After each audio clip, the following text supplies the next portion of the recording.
les militants de la décroissance ne portent pas nécessairement des pulls en laine de yak qui grattent et des Birkenstock avec ou sans chaussettes selon la saison. Notre invité d'aujourd'hui nous reçoit dans ses bureaux high-tech en costume et presque cravaté. Il œuvre pour une entreprise pas toujours très écologique, mais tout cela ne l'empêche pas de se poser énormément de questions sur nos pratiques de production et de consommation et d'y répondre avec humour, bon sens et intelligence. Mais où va-t-on ? Avec Philippe Biwix, je suis ingénieur, j'ai 43 ans et je travaille actuellement dans le fret ferroviaire, chez un grand acteur du fret ferroviaire, et je m'intéresse à tout ce qui est consommation des ressources non renouvelables. Alors c'est principalement les métaux, mais pas que, il y a aussi quelques minéraux industriels qui sont non renouvelables, c'est-à-dire des choses qu'on exploite dans un stock fini et qui ne se renouvellent pas à l'échelle de la vie humaine. Et donc ça m'a amené à écrire un premier ouvrage donc, sur les métaux en 2010, et puis à prêcher, si je puis dire, les basses technologies et non pas les hautes technologies, parce que les produits high-tech sont très consommateurs de ressources et nous éloignent des possibilités de recyclage. Et donc depuis, je prône les basses technologies et j'ai écrit un livre qui s'appelle donc L'âge des low-tech l'année dernière. livre que je recommande véritablement la lecture, d'abord parce que c'est très agréable à lire, parce que vous avez une écriture très accessible, pleine d'humour, et puis vous y donnez des exemples qui sont très frappants et très simples à comprendre pour tout un chacun dans un quotidien vraiment très banal d'existence. J'aimerais que, pour qu'on comprenne bien ce à quoi vous réfléchissez, j'aimerais que vous fassiez pour nous la distinction très nette entre les high-tech, enfin donc les hautes technologies et les basses technologies, et que vous nous disiez pourquoi finalement jusqu'à il n'y a pas si longtemps, on a considéré que ces hautes technologies allaient nous sauver de tous les maux que nous sommes si habiles à créer. Alors il n'y a pas de distinction parfaite et nette entre les hautes technologies et les basses technologies, ou les high-tech et les low-tech. Je ne décerne pas de diplôme ou de label en basse technologie, enfin pas encore. En fait, il y a des gens déjà qui réfléchissent aux basses technologies, enfin aux hautes technologies tout court. Prenez les Amish par exemple, ils se posent la question de savoir s'ils ont le droit d'utiliser les ampoules, pas les ampoules, et puis quel type de mécanisation en agriculture. Donc c'est pas vraiment l'objet de ma réflexion. La frontière, elle n'est pas vraiment définie. Les low-tech, c'est une sorte de pied de nez, un pied de nez au high-tech, de la même manière que la décroissance est un pied de nez à l'apologie de la croissance du PIB et de tout ce qui va avec. Donc les low-tech, c'est une démarche qui part donc du principe que, effectivement, tout ce qu'on nous présente, en tout cas aujourd'hui, comme des hautes technologies, comme des technologies salvatrices. Alors elles peuvent être salvatrices parce qu'elles sont émancipatrices peut-être d'une pénurie à venir. Alors on dit effectivement que les énergies renouvelables, ça va permettre de compenser la baisse du pétrole tout en décarbonant l'énergie. Mais on a même des choses où on parle d'économie réparatrice, parce qu'on nous dit que les biotechnologies, par exemple, on finira par avoir des biotechnologies jaunes, on appelle ça les biotechnologies jaunes. Alors, vous savez, les biotechnologies vertes, c'est les OGM, les rouges, c'est plutôt tout ce qui est médical, et puis alors, les jaunes, c'est les biotechnologies dépolluantes. Alors, vous aurez comme ça des bactéries modifiées qui vont permettre de dépolluer les sols, d'aller manger comme ça soit les métaux lourds, soit des polluants organiques persistants, etc. Donc une espèce d'économie réparatrice, des technologies réparatrices de la planète. C'est-à-dire en gros, jusqu'à la semaine dernière, pas de chance, en gros, l'ensemble des technologies et de notre système économique et industriel a saccagé la planète. Je veux dire, tous les indicateurs sont au rouge et on le voit bien, mais vous avez la chance de vivre un espèce de moment incroyable dans l'humanité. On est en transition, vous avez remarqué. Et donc là, maintenant, les technologies vont être réparatrices et salvatrices. Voilà. Je pense qu'effectivement, c'est pas vrai. C'est une mystification, c'est un espoir. Alors c'est vrai que dans un certain nombre de cas, ça peut régler des problèmes de pénurie temporaire sur un certain nombre de sujets, c'est vrai.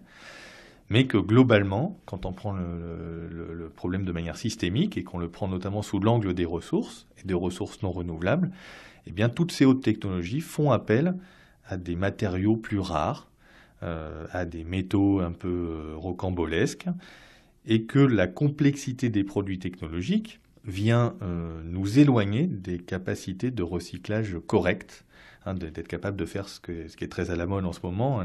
Vous avez vu l'économie circulaire.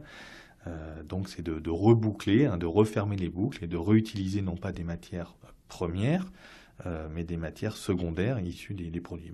En gros, quand vous avez dans un smartphone ou dans un ordinateur, on va dire 30, 40 métaux différents, parfois utilisés en quantité absolument faible, enfin quasiment dispersive. Pourquoi ? Parce qu'il y a une multiplicité d'équipements à l'intérieur de votre smartphone. Je cite dans mon livre les équipements du Galaxy Samsung S4. Bon, j'ai rien contre ce smartphone parmi d'autres. Bon, d'ailleurs, pour les amateurs, il y a déjà, je crois, on est déjà à 2 modèles depuis la sortie de mon livre. Mais en gros, on a là-dedans un accéléromètre, une station météo, un GPS, enfin plein de choses différentes, plein de petits équipements et qui doivent être intégrés dans une portabilité, dans un objet qui est très petit. Et donc pour ça, on utilise plein de métaux différents avec des toutes petites quantités. Et bien quand ce smartphone, s'il a la chance d'avoir échappé à une exportation du côté du Ghana, de l'Inde ou de la Chine, et qu'il a effectivement terminé dans un traitement correct de déchets électriques et électroniques, ça va être extrêmement difficile de récupérer l'ensemble de ces ressources qui ont été mobilisées, parce qu'il y a des limites métallurgiques, parce qu'il y a des limites thermodynamiques, et que donc on va faire un appel accru à ces ressources de manière unique et ultime, puisque les ressources perdues vont être dispersées dans les décharges, dans l'eau de mer, dans les nappes phréatiques, où vous voulez, et ne seront pas accessibles à l'humanité dans le futur. Voilà. Donc les low-tech, c'est ça, c'est se dire, je réfléchis plus sous la forme des ressources, sous l'angle des ressources. Est-ce qu'on est capable de conserver un certain niveau de confort ? Quel niveau de confort ? À quoi il faut renoncer ou pas renoncer pour, disons, offrir des possibilités aux générations futures, d'elles aussi connaître un certain niveau de confort et de culture. Voilà, en gros. Alors, ça veut dire quoi ? Ça veut dire se poser la question de pourquoi on produit, qu'est-ce qu'on produit et comment on le produit. Pourquoi on produit, c'est toute la question de la sobriété, c'est-à-dire de se dire qu'aujourd'hui on produit énormément de choses qui sont en réalité inutiles au bonheur humain. Alors, quand on dit ça, c'est peut-être un petit peu difficile parce qu'évidemment ça ouvre la question des valeurs, qu'est-ce qui est utile, qu'est-ce qui n'est pas utile. Effectivement, c'est ce que j'ai appelé en souriant pour anticiper les objections, ce que j'ai appelé dans mon livre la réflexion écolo-liberticide, enfin la matrice écolo-liberticide, c'est-à-dire qu'effectivement, il y a des choses qu'on pourrait plus ou moins facilement supprimer, et puis les supprimer, c'est aussi plus ou moins utile. Voilà.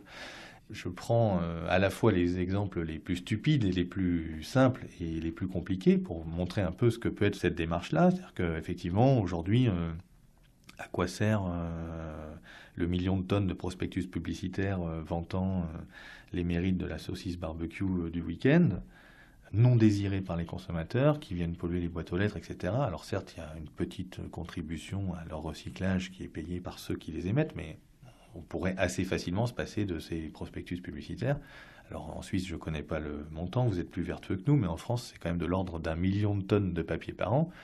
Alors vous allez me dire, la forêt française est en croissance, etc., ce qui est absolument vrai, puisqu'il y a une conversion d'un certain nombre de prairies et d'activités agricoles en forêt, mais n'empêche que le papier, c'est pas que de la forêt, qu'on fait pas du papier qu'à partir de pulpe de forêt française, mais qu'on importe aussi de bien d'autres endroits, y compris d'endroits où c'est de la forêt tropicale.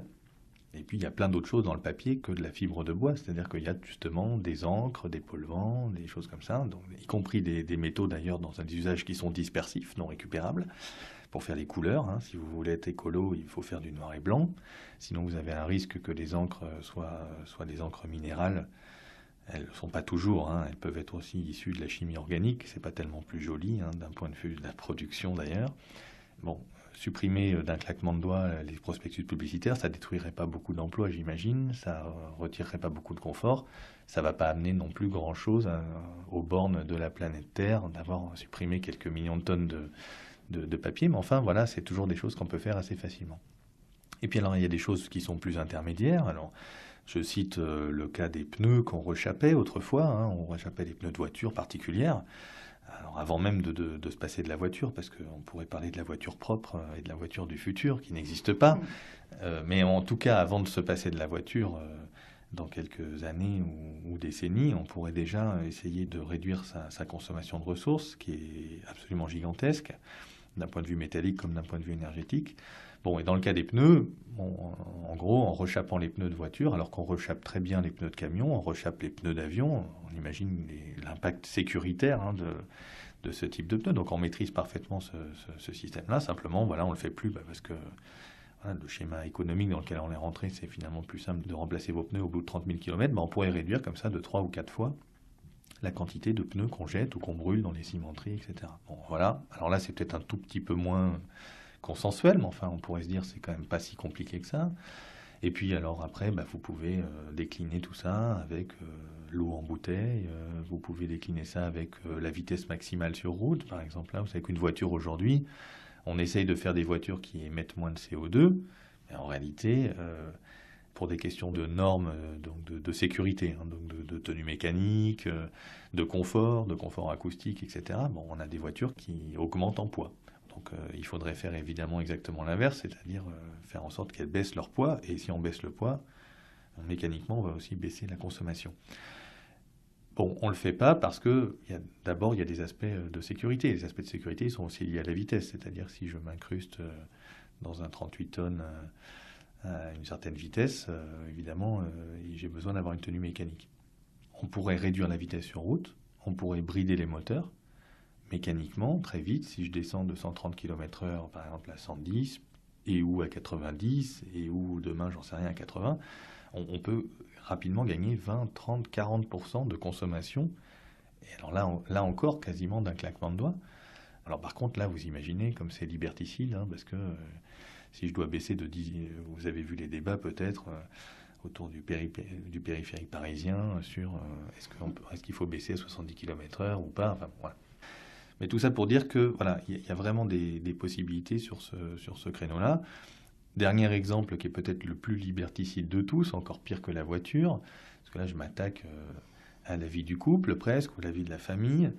J'ai coutume de dire, alors vous savez, on a un consensus politique en France sur la croissance verte, et une des composantes de la croissance verte, formidable, créatrice d'emplois, consensus autour de la rénovation thermique du bâtiment, le besoin de rénover comme ça un certain nombre l'ensemble des logements, des bureaux, etc., pour baisser la consommation en kilowattheure par mètre carré et par an.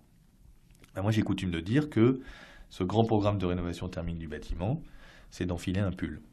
Voilà, c'est-à-dire alors, c'est assez affreux vu comme ça, mais il s'agit en gros, de baisser la température de consigne. Mais quand je dis baisser la température de consigne, c'est presque revenir à des températures de consigne qu'on a connues. C'est-à-dire que aujourd'hui, vous rentrez dans un appartement parisien en hiver avec des jeunes enfants. Alors attention, les jeunes enfants, toujours enrhumés d'ailleurs, il va faire 22, 23 degrés dans le logement.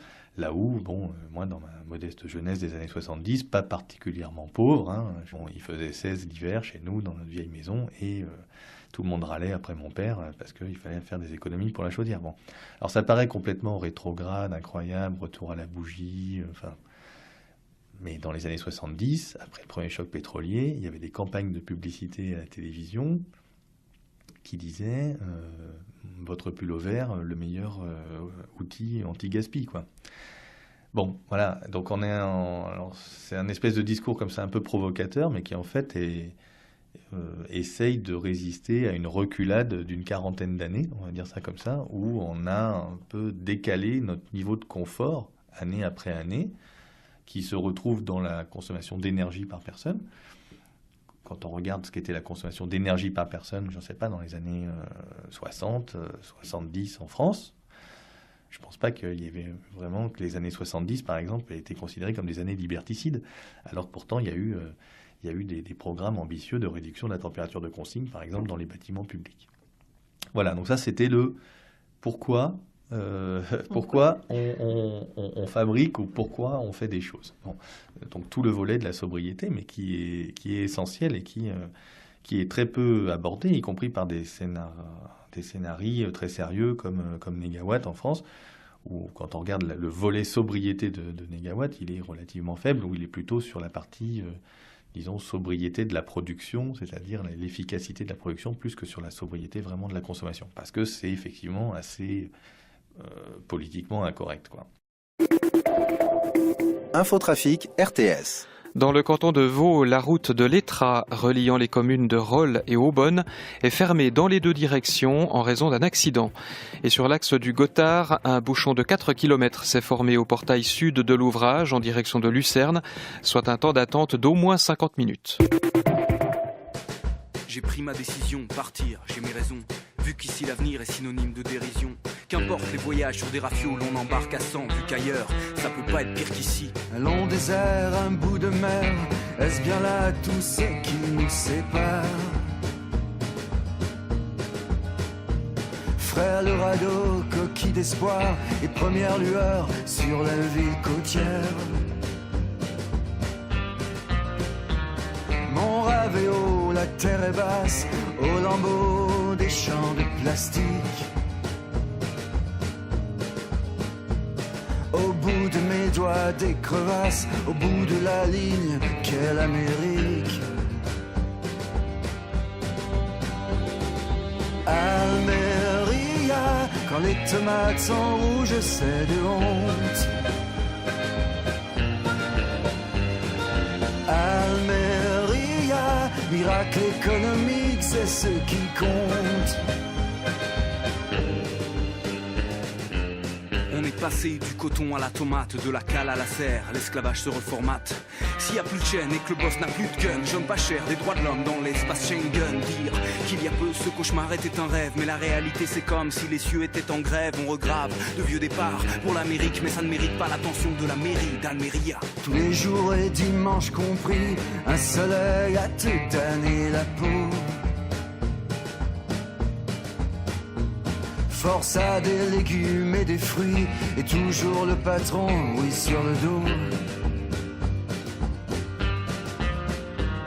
À ce petit coin de Far West, on dort la nuit même au fond des tonneaux. Ne va pas demander ton reste quand les miettes sont pour les animaux. Almeria, quand les tomates sont rouges, c'est de honte. Rouge le sang qui bout quand ne sortent pas les cris. Almeria, miracle économique, c'est ce qui compte. Économie à deux vitesses et des victimes de ce tri. Almeria, l'esclave est à bon prix, à ce qu'on raconte. Le miroir de la mer reflète fidèlement l'image, une terre où l'on rame et coule, drôle de rivage. Bouffer des fraises en hiver par des camions venus d'Espagne. Rongés par le soleil, les jours et leur écume pris sur l'enclume du marché des fruits et légumes. Passez-moi le sucre de canne, y a comme un drôle de goût amer.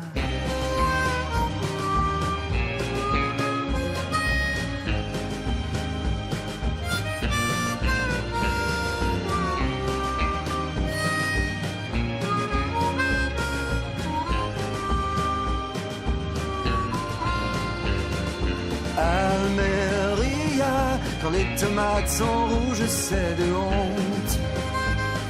Rouge le sang qui bout quand ne sortent pas les cris. Almeria, miracle économique, c'est ce qui compte. Le bon marché coûte cher pour ceux qui en payent le prix. Almeria, l'esclave est à bon prix, à ce qu'on raconte. Nous écoutions la belle voix suisse de Pierre Lautonne, Almeria. Après le pourquoi et le comment, suite des questions et des réponses sur la production. Philippe Biwix. Alors ensuite, il y a le qu'est-ce que je produis. Donc là, on tombe dans la question de l'éco-conception. Le but de l'éco-conception, il est le bon, c'est-à-dire effectivement s'assurer que sur l'ensemble du cycle de vie des produits, on va effectivement essayer de consommer le moins de ressources possible et rendre le plus recyclable, etc. Simplement, moi, j'y rajoute un point qui est de dire il faut essayer d'aller vers des choses qui sont le plus monomatériaux possible et non pas composites, non pas compliquées, etc. Parce que effectivement, quand on va démanteler en fin de vie, c'est compliqué. Et puis un autre aspect, c'est qu'il faut là aussi, je pense, un petit peu travailler sur le cahier des charges, pas hésiter à travailler sur le cahier des charges, c'est-à-dire être parfois moins performant sur la portabilité. Aujourd'hui, tout est portable, tout est Wi-Fi, tout est 3G, 4G, que sais-je, alors qu'il y a beaucoup d'usages de l'informatique où il n'y a pas très longtemps on branchait un câble. Bon, entre brancher un câble et puis être en 3G ou en Wi-Fi, la consommation de matériaux induite par le système, et même dans l'ordinateur d'ailleurs, elle est augmentée parce que voilà, c'est plus compliqué, il faut émettre des ondes, les récupérer, etc. Il faut des dispositifs pour ça. Donc voilà, éco-conception plus. Et puis ensuite, il y a le comment on produit. Alors là, c'est un vaste champ.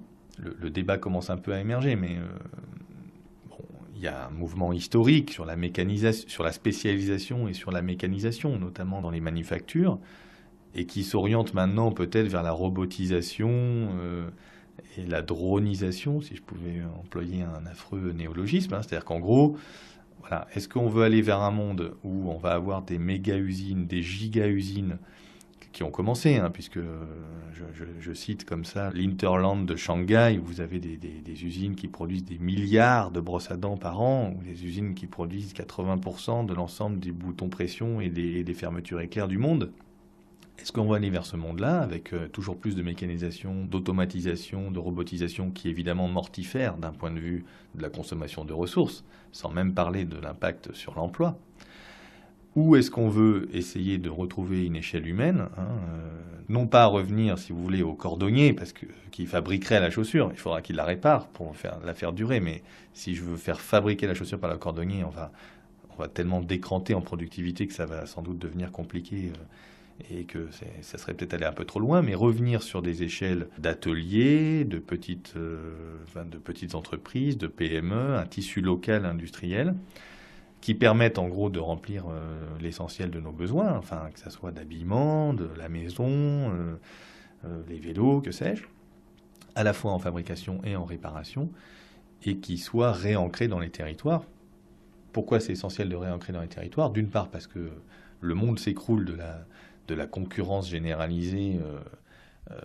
En gros, il y a toujours quelqu'un à l'autre bout du monde qui est capable d'être payé un peu moins que vous de l'heure. Et puis, il y a toujours un porte-container et pour transporter efficacement le produit d'un bout à l'autre du monde. Donc, in fine, on ne peut qu'aligner tout ça vers le bas et ça va sans doute très mal finir. Donc ça a plein d'implications.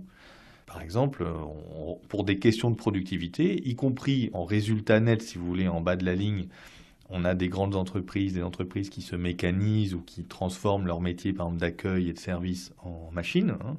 Pour pas les citer, voilà, quand vous voulez acheter un ticket de métro ou acheter, j'en sais rien, un billet de train ou autre, maintenant vous avez autant le choix d'aller vers une machine ou vous allez vers un guichetier, quoi. Bon, il y a quand même de moins en moins de guichetiers, de plus en plus de machines. Bon. Alors il y a des bonnes raisons pour ça, les gens qui prennent ces décisions sont pas stupides, ils les prennent dans un écosystème existant, si je puis dire, mais le résultat de ça, c'est qu'on détruit de l'emploi, les gens qui ont perdu leur emploi, ou en tout cas ceux qui ne les auront pas remplacés, parce que c'est plutôt sous cette forme-là que ça se passe, ne trouveront pas de boulot. Et puis pendant ce temps-là, on a dégradé la balance commerciale du pays qui s'est équipé, parce qu'en général, les machines ne sont pas fabriquées ici, et puis on dépense plus d'énergie, et puis on dépense plus de matières premières, et on génère plus de déchets. Voilà. Donc est-ce qu'on veut aller vers plus de services, vers plus d'emplois local, vers plus, on va dire, de profs de violon et de théâtre, ou est-ce qu'on veut aller vers plus de robots et d'esclaves réparateurs de robots qui travailleront en 3-8 pour s'assurer que les robots fonctionnent toujours. Voilà. Allez-y. Les mouchoirs jetables. Vous pensez que c'est sérieux, un mouchoir jetable? Effectivement, j'ai pas de mouchoir. Ah alors, ça lave les mouchoirs? Absolument. Comment ça veut dire? Un grand comme mouchoir à carreaux. Il faut que je me laisse des marges de progression pour chaque année qui passe. D'accord, le mouchoir un peu en tissu. Absolument. Lavable. C'est pas très dur, il faut que j'en trouve, c'est tout, ça se vend plus. Évidemment que ça se vend, mais pas à Paris, pas neuf, dans les campagnes. Oui, voilà. Mais il faut que je récupère ça en brocante de ci, de là. Voilà. J'ai vu que vous écriviez par exemple avec un crayon gris. Absolument. Alors, la raison, c'est mon stress permanent sur l'usage dispersif des métaux.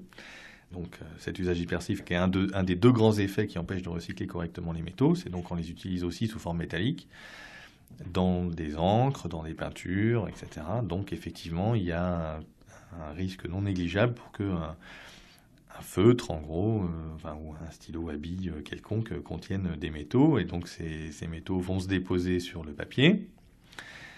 Ensuite, le papier, on va dire, dans le meilleur des cas, il va être recyclé, trituré, mouillé, lavé, reblanchi, etc. Évidemment, rien ne se perd, rien ne se crée, auraient dit nos anciens. Ces métaux, ces atomes chimiques, etc., ils sont toujours là, mais ils vont être extraits du papier et puis ils vont terminer en gros dans une bouillasse qui, elle, sera peut-être un déchet à classer, enfin qui va être ensuite séché, etc., et classé en décharge ou autre. Donc voilà, on va pas ni récupérer le contenu métallique pour en refaire une encre dans le futur, et puis on va aussi polluer à côté parce qu'il va falloir stocker ce truc. Donc c'est vrai que du coup, je cantonne maintenant, alors c'est des petits gestes du quotidien absolument stupides et très symboliques, mais voilà, qui me permettent aussi de temps en temps d'ouvrir le dialogue avec des personnes qui se demandent ce que je fais. Et donc, à part quand il faut signer un ou deux papiers un peu administratifs, je n'utilise qu'un crayon gris.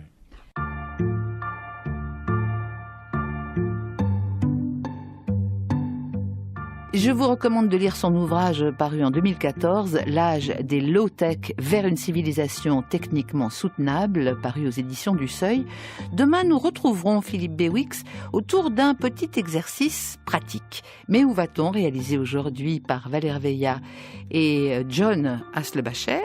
Et merci à Nathalie Schauenberg pour le choix musical. À demain.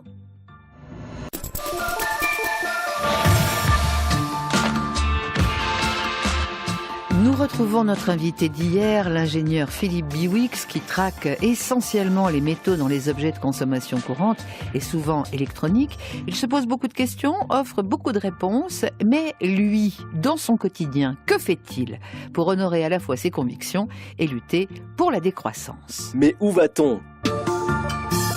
Philippe Bewix. Alors j'ai pas de télévision. Bon, mais alors là, je dirais que c'est pas forcément la composante ressource qui m'a fait débrancher la télévision. C'est le contenu et le fait qu'effectivement, quand elle est débranchée, on a plus de facilité à lire des livres ou à en écrire. Je ne bois jamais parce que voilà, sur la canette elle-même et puis un peu les encres autour ou les trucs, ça me plaît pas beaucoup. Et bon, pour le contenu en général me plaît pas énormément non plus. C'est-à-dire que j'ai une double révolte sur la tomate et le jus d'orange. Je pense que ce sont deux produits où on appelle des choses aujourd'hui qui n'auraient pas le droit de s'appeler comme ça. C'est-à-dire qu'il y a plein de tomates qui sont vendues sous la dénomination de la tomate qui ne devraient pas porter ce nom, et pour le jus d'orange aussi. Voilà. Donc voilà, et des choses comme ça. Bon, j'ai pas de voiture, mais c'est finalement assez simple quand on a été parisien longtemps. Enfin voilà, je ne jette la pierre à personne pour les gens qui n'habitent pas dans des villes suffisamment concentrées pour avoir un accès. Voilà, et puis il m'arrive d'en louer une très régulièrement quand j'ai moi-même besoin de me déplacer ou de partir en vacances. Dans vos toilettes, voilà. vous découpez les journaux en petits carrés? Non, effectivement. Alors après, c'est là que la limite de la vie familiale et des contraintes fait que c'est pas le cas. Mais alors j'attends avec impatience la recommandation de mon livre, qui est d'imprimer d'abord les journaux sur papier toilette, ce qui les rendra beaucoup plus doux à l'usage. Non, par exemple, sur les produits d'hygiène, je n'utilise que du savon, pas de gel douche par exemple, parce que le gel douche contient un certain nombre de trucs un peu bizarres, et puis juste pour l'économie du polypropylène ou du polyéthylène qui compose son truc, voilà, le savon c'est encore mieux. Alors j'ai un grand combat en ce moment d'ailleurs, c'est que j'ai vu arriver, parce que je suis un stressé de la composition, hein, donc je regarde toujours un peu avec attention les codes ici, là, International Chemical Ingredients, là que vous trouvez sur l'ensemble des ingrédients de cosmétiques et d'hygiène, etc.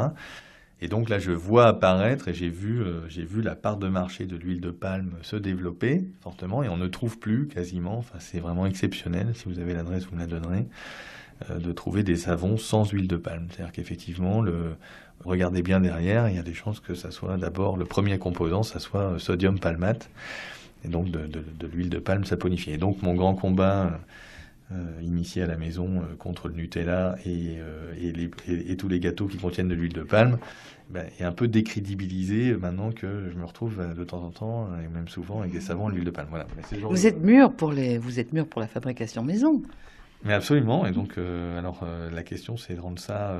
Après, il y a le problème de l'arbitrage temps. Je fantasme tout à fait sur le fait de préparer moi-même mon dentifrice, de pouvoir mettre mes tomates en bocaux et puis voilà, de faire mes confitures et mon savon. Simplement, tout ça demande du temps, et quand en même temps on est dans un système économique et un système de travail qui permet pas de dire tiens moi finalement je gagnerais bien un peu moins d'argent, mais mettez-moi 3/5 ou mettez-moi je sais pas quoi en fonction des cas et des situations, Mais j'ai grand espoir qu'effectivement finiront par émerger des alternatives de ce type-là. Et en fait, il y a une foultitude d'exemples de choses. Je vois par exemple des ateliers de réparation, des capacités à s'échanger les choses, à partager, etc. À faire durer les objets. À faire durer les objets. Bon, c'est vrai que moi j'ai toujours, alors j'ai pris l'exemple pour plaisanter un peu des Playmobil dans mon livre en disant mais oui, mais bon Dieu, pourquoi est-ce que les Playmobil se vendent encore? Alors, les Playmobil et les Lego se vendent encore, alors déjà parce qu'ils ont été assez malins pour diversifier la gamme. Et d'ailleurs, quand vous achetez aujourd'hui une boîte de Lego, je pense qu'elle ne provoque pas du tout la même créativité chez les enfants qu'avant, parce qu'il faut suivre le plan à la lettre avec la diversité de toutes les pièces différentes, etc. Mais bon, pourquoi est-ce qu'on vend encore des Playmobil alors qu'effectivement on en a produit assez pour que chaque enfant sur Terre puisse faire une bataille de pirates? Et alors sans aller jusqu'au Playmobil, prenons simplement par exemple les vélos. Vous élevez des enfants, vous avez besoin de changer le vélo, j'en sais rien, tous les 2 ans. Bon, comment ça se fait qu'il y a encore des vélos neufs d'enfants qui se vendent, quoi? On devrait avoir un espèce de système automatique, quoi, roulement, où en gros, voilà, à 8 ans, je rends le vélo de 6 et puis je prends celui de 8. Et miraculeusement, ça se passe pas. Donc il doit y avoir plein de vélos stockés partout, dans plein de garages et de résidences secondaires, j'en sais rien. Ou alors il y en a plein qui sont volés, démantelés et ferraillés. Ou alors ils ne sont pas assez solides pour tenir au-delà du temps prescrit de l'enfant. Voilà, il y a une raison, voilà, il y a quelque chose comme ça, mais en gros, c'est vers des espèces de choses très simples, très basiques et enfin, finalement tellement basiques qu'on a l'air un peu idiot en disant ça, quoi. Ça fait toujours un peu c'était mieux avant, quoi. Il y a un petit côté papy, quoi. Alors je pense parce que je suis en train de passer de l'autre côté de la barrière, peut-être, hein, et je suis plus un jeune tendance. Mais voilà, enfin, c'est vrai qu'on est dans un système de l'aberration absolue et que retrouver du bon sens, au lieu de se jeter dans les pseudo-solutions technologiques, ne ferait pas de mal. Mais c'est vrai que pour ça, il faut avoir un langage de vérité, un langage d'adulte à adulte, ce qui n'est plus le cas. Je pense qu'on a des élites, on a des hommes politiques, des hommes et des femmes politiques, des patrons d'entreprises, etc., qui ont un langage infantilisant vers la population, infantilisant vers leurs employés, etc. Alors on appelle ça un peu différemment, on appelle ça de la communication, on appelle ça... bon. Mais globalement, c'est ça, on n'ose plus se dire les choses, les gens ne se parlent plus, les gens ne s'abordent plus, etc.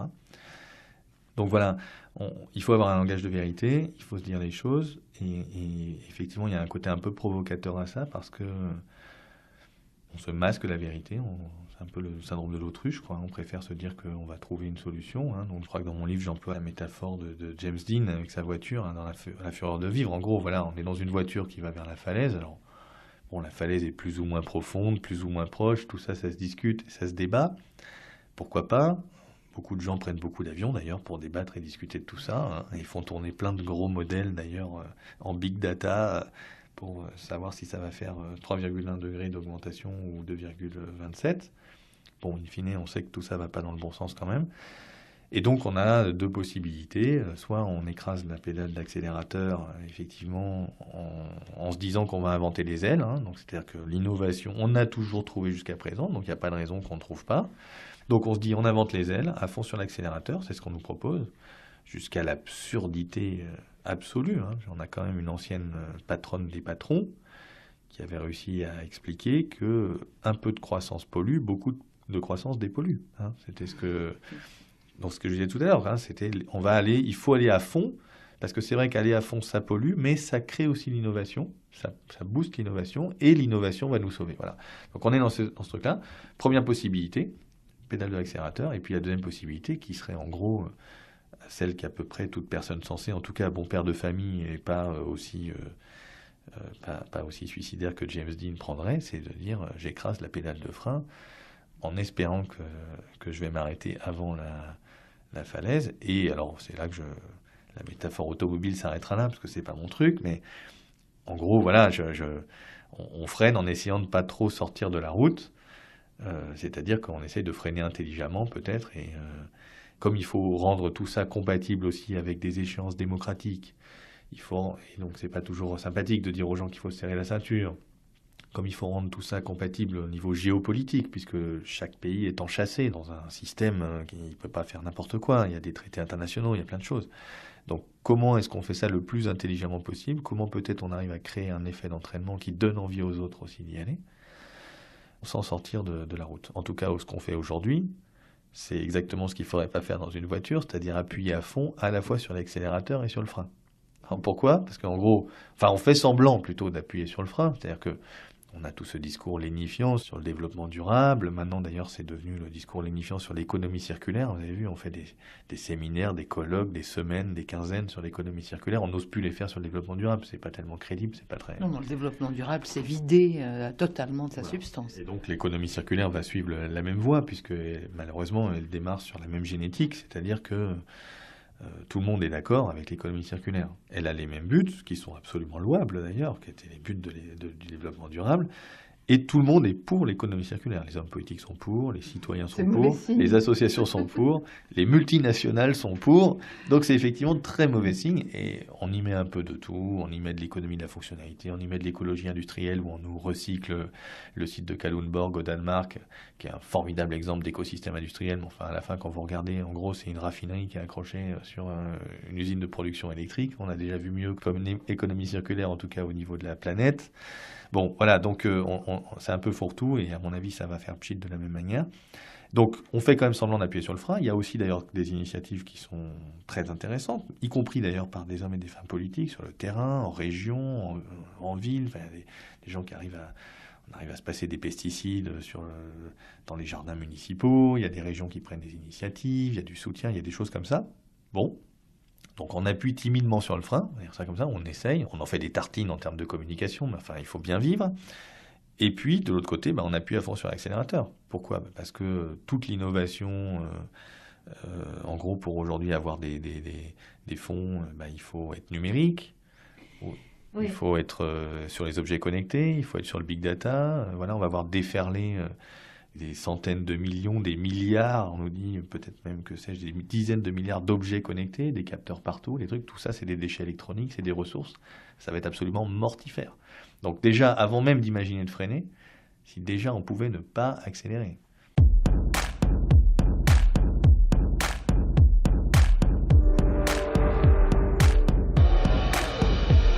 Quoi faire avec mon corps, le coucher tôt, le lever tard, lui faire le sport? Quoi faire avec mon corps, l'exciter, l'exhiber ou encore lui donner tort? Quoi faire avec mon corps, l'intoxiquer, le purifier ou le peindre en noir? Quoi faire avec mon corps, le faire courir ou méditer, le garder vivant ou lui donner la mort? Je vieillirai avec, que ça me plaise ou non. Il ira où j'irai.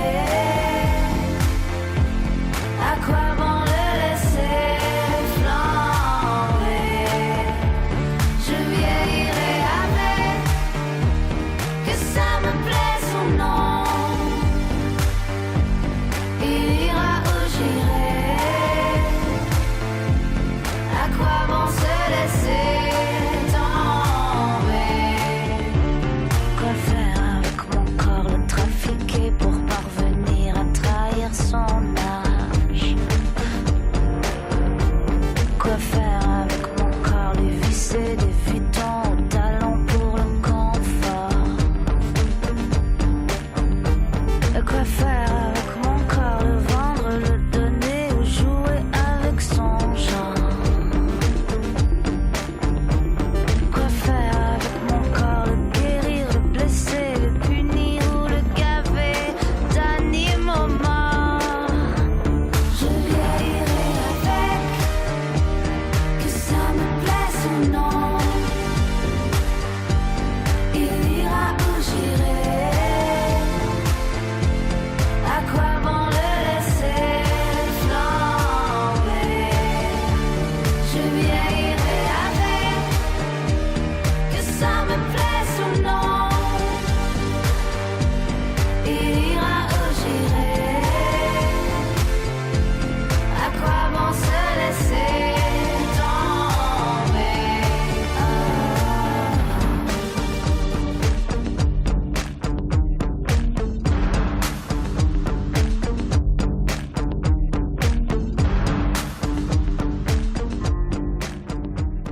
Mon corps, c'était Ariane Moffat.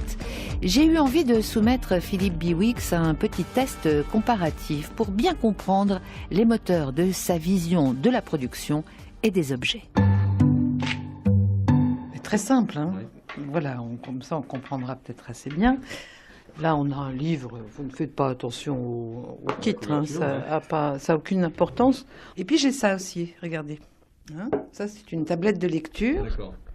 Je l'allume. Voilà. Hop. Alors en plus, regardez, c'est bien. Hein. Ah oui, donc vous avez fait du low-tech, high-tech, quoi. Voilà, donc c'est formidable. Vous êtes là. J'ai acheté votre livre, vous voyez. Oui. L'âge du low-tech, c'est parfait. Alors ça, évidemment, c'est du papier. Bon, c'est recyclable, probablement. Est-ce que c'est recyclé? Je n'en sais rien. Enfin, je suppose que c'est recyclable. Enfin, il y a de l'encre, il y a de la couleur, et puis il y a des arbres là-dedans ou quelque chose. Et puis ça, bien sûr, c'est du plastique entièrement. Puis à l'intérieur, je ne sais pas bien ce qu'il y a. Je ne sais pas exactement comment ça fonctionne. Pourquoi ça? Pourquoi cette tablette-là? Si on a la preuve, par exemple, qu'elle va durer longtemps, que je vais vraiment pouvoir l'utiliser et que je ne vais plus acheter effectivement de livres, mais que je vais lire plus. En achetant moins de livres, c'est-à-dire en utilisant beaucoup moins de bois, de fibres, etc. Pourquoi cet objet-là n'est pas intéressant? Pourquoi il est dangereux? Je poserais d'abord la question de savoir pourquoi il marche cet objet. Parce que il y a eu une époque où il y avait un plaisir de tenir l'objet en main. Il y avait des bibliophiles, où il y avait même des gens qui reliaient les livres qu'ils préféraient pour qu'ils durent dans le temps, etc. Bon, alors, c'est vrai que depuis le début du 19e siècle, on est passé du papier de tissu au papier de bois. La tenue des papiers est un peu moins bonne, donc il y a sans doute moins de plaisir à tenir un livre de poche dans 150 ans. Enfin, je pense qu'il se sera d'ailleurs délité, puisqu'il contient certains produits chimiques qui ne permettent pas une tenue très longue dans le temps. Pourquoi est-ce qu'il marche ce produit électronique? D'abord par le fantasme de puissance. Vous pouvez avoir toute une bibliothèque dedans, rendez-vous compte. Dans mon sac, j'ai ma bibliothèque. Mais vous avez tout Zola, tout Hugo. Si je veux.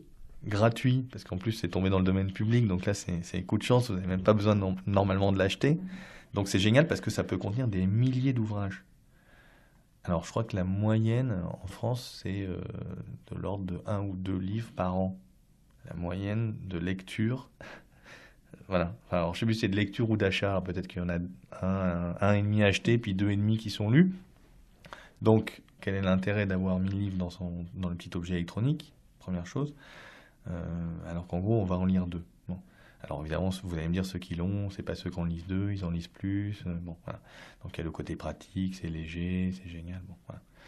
Bon, mais moi je pense que déjà, il y a ce sujet-là. C'est-à-dire qu'il faut qu'on se soigne sur le fantasme de puissance, quoi. Voilà. Si j'ai besoin de lire tout Zola, je vais aller récupérer à la bibliothèque les uns derrière les autres, et puis voilà. Alors ensuite, pourquoi est-ce que c'est moins bien que le livre? Quand on regarde ce qu'est la consommation de papier aujourd'hui, il y a beaucoup plus de papier qui est dépensé sur les journaux et magazines, sur le papier d'emballage et dans le papier hygiénique que dans le papier livre. Voilà. Donc, je veux dire, si on est quand même avec un livre sur l'usage le plus durable possible, voilà. Ça, c'est la première chose. Deuxième chose, alors c'est ce que j'avais conseillé à mon éditeur, j'ai eu un petit peu de mal à lui faire rendre gorge. J'ai eu gain de cause sur certaines choses, comme par exemple le papier à 100% recyclé, donc issu du recyclage. Mais j'ai pas eu gain de cause sur d'autres, c'est que quand vous regardez un livre par rapport à un autre, il y a des questions de taille de caractère, d'interligne, de taille de la marge, d'épaisseur du papier, qui fait que si on voulait, on pourrait gagner 80-90% de la quantité de papier en imprimant le même nombre de livres, et en ayant pas tout à fait la même qualité de lecture, mais disons que pas très loin. Voilà. Simplement, aujourd'hui, un livre, ça s'achète comme le poisson, ça s'achète au poids. Hein, c'est-à-dire que si vous avez un tout petit livre de poche, vous ne l'achèterez pas aux 19,50 € comme l'âge des low-tech. Vous n'allez pas avoir envie, même s'il les vaut. Hein, voilà ce que je veux dire. Donc il faut que ça soit gros. Voilà. Du coup, ça donne ces espèces de thrillers à l'américaine et de traduction de livres suédois et danois et islandais, c'est un peu la mode, et qui sont très gros, avec du papier très épais, des grosses marges, un gros interligne. Voilà. Donc, déjà, en fait, voilà, il y a un premier faux problème, parce qu'on pourrait très bien, si on se remettait à lire, et puis voilà, et qu'on arrivait à payer des éditeurs, des auteurs, et que sais-je, et puis qu'on était habitué à acheter 20 € un livre qui a un format poche parce que simplement, voilà, c'est ce que ça vaut, parce qu'il y a du travail derrière, voilà, la consommation de papier, elle devient secondaire, si vous voulez. Bon, premier sujet. Ensuite, l'objet lui-même, l'objet électronique, je conteste le fait que vous dites s'il dure longtemps. Malheureusement, on sait parfaitement qu'il ne va pas durer longtemps. L'histoire l'a prouvé. C'est-à-dire qu'il n'y a pas d'obsolescence plus rapide que l'obsolescence des objets électroniques. Parce que peut-être celui-là, j'en sais rien, est noir et blanc, et bientôt vous aurez de couleur, parce que bientôt il y en aura un qui fera appareil photo, parce qu'il y en aura un qui sera offert avec l'abonnement au Point ou à l'Express, etc., etc. Donc la durabilité des objets ne vaut que pour leur durabilité technique, et je connais et j'apprécie énormément les gens qui sont partis en croisade contre l'obsolescence programmée, naturellement. Mais l'obsolescence programmée, soyons sérieux, elle n'est pas toujours technique. Elle est aussi marketing, tout simplement. Je veux dire, il n'y a qu'à voir les queues devant les Apple Store et autres à chaque fois qu'il y a un nouveau modèle qui sort. Donc déjà, non, il ne durera pas si longtemps que ça, cet objet, et j'en fais le pari avec vous, on verra.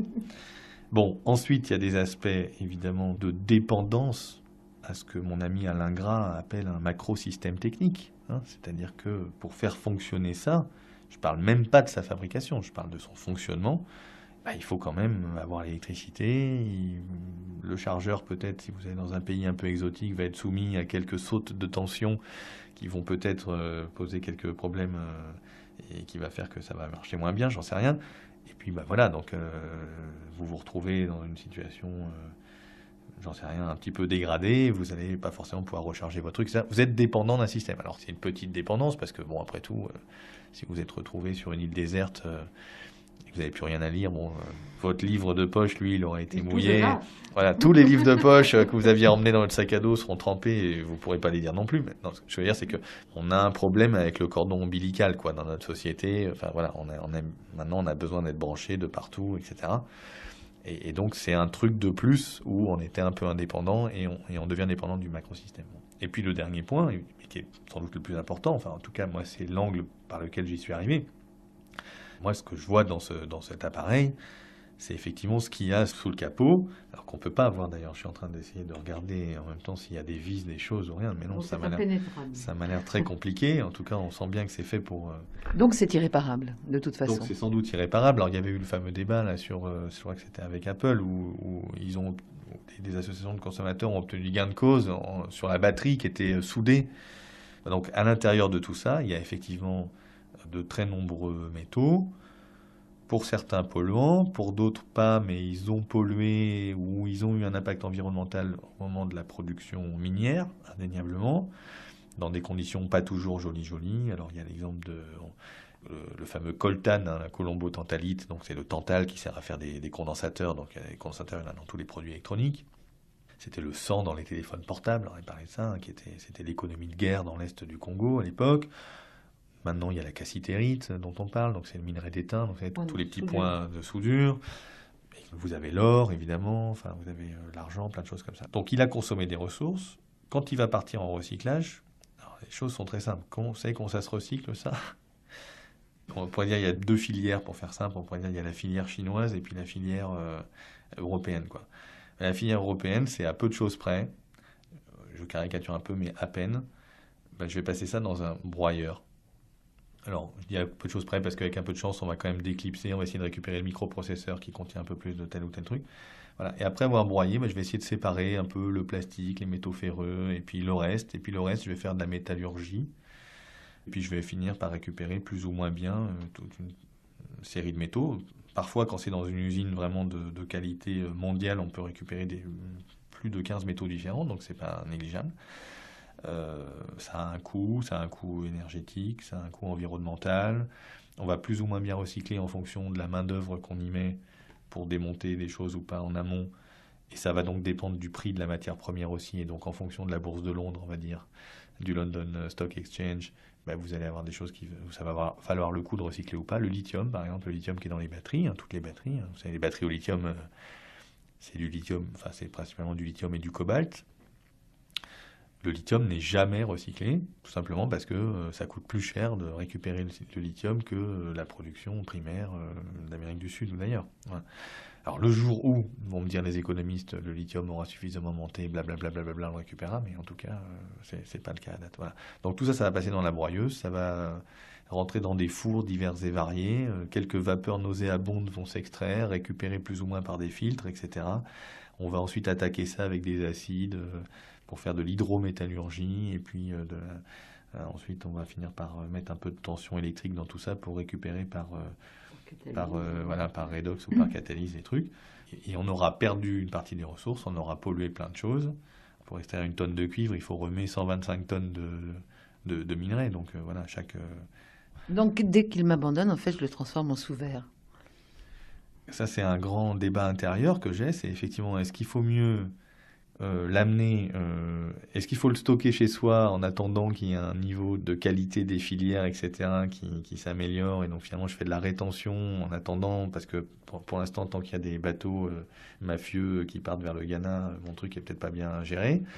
Ou est-ce qu'il faut aller le mettre en déchetterie parce qu'il faut aussi qu'il y ait des filières qui se créent, et pour que des filières se créent, il faut qu'il y ait en amont suffisamment de produits qui rentrent, quoi. Voilà. C'est un grand débat intérieur que je n'ai pas encore résolu, mais ça viendra.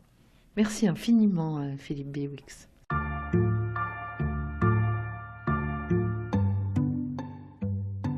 Je vous rappelle le titre de son livre, paru aux éditions du Seuil, L'âge des low-tech. Passez un excellent week-end, sans bagnole, sans bain, sans savon liquide, sans portable, sans ordi, dans la nature, et faites des confitures. À lundi. Infotrafic RTS. Prudence si vous circulez sur l'autoroute Lausanne-Vevey. On signale des objets sur la chaussée entre Lausanne-Vennes et le tunnel de Belmont en direction du Valais. Sur l'axe Genève-Aoste, un temps d'attente de 45 minutes est annoncé au péage français du tunnel du Mont-Blanc en direction de l'Italie. Et enfin sur l'axe Chiasso-Lucerne, un bouchon de 6 km est observé entre Quinto et le portail sud du tunnel du Saint-Gothard en direction de Lucerne, soit une heure et quart, voilà, d'attente environ. Charlie Winston était au Paléo Festival. Est-ce que vous connaissez cette chanson peut-être? Paradiso vous donne rendez-vous avec lui ce vendredi à 19h sur La Première. Hello, hello, it's you and me again. Revivez les meilleurs moments délivrés par le vagabond britannique sur la grande scène du festival. I'm gonna put my whole... Charlie Winston au Paléo, une exclusivité à écouter sur La Première. Plus fort, juste pour vous. Est disponible 1 mois sur lapremière.ch. Merci Paléo. Les décodeurs avec